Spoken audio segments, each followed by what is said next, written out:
The second question, Jesus said to wash people's feet. Is it good or bad to wash believers' feet? Well, you may remember we talked about this teaching about washing disciples' feet and how Jesus gave us an example in John's Gospel. Now, it was an example of humility, where Jesus took the lowest role, the role of a servant.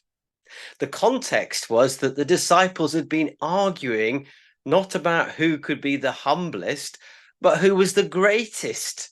And earlier on, John's mother comes to Jesus and say, "Can you give my sons the right hand and the left hand of you when you go into heaven?" So they were all about who's the most important, who's the greatest. And Jesus washing the disciples' feet was about showing that they are called to be servants. So, is it bad or good to wash disciples' feet? Well, it's a good way of showing humility. But what I would say is there are lots of other ways to show humility as well.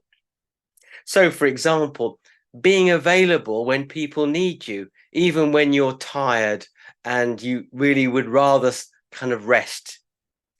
Being gentle as a pastor rather than being an authoritarian, commanding people to do things, having a gentle heart, a servant heart, as you deal with people within the church family and indeed people you meet outside.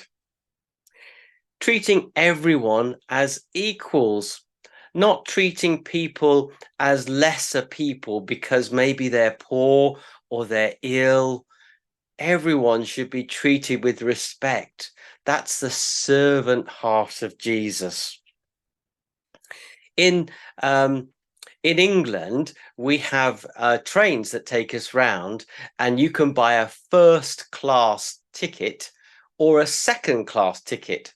Now, a first class ticket entitles you to a much nicer carriage and a much more comfortable seat to sit in, which is wider and just more luxurious. A second class seat takes you to the same place, but it's cheaper and you have a smaller seat and you're packed closer together. Now, in the church, there should be no second class Christians. We should always treat everyone in our church family as first class. Very occasionally, we might wash each other's feet as an example of humility. But it's not something you do all the time. And there are lots and lots of other ways of showing humility, as I've given you a few examples. I hope that helps you with this subject.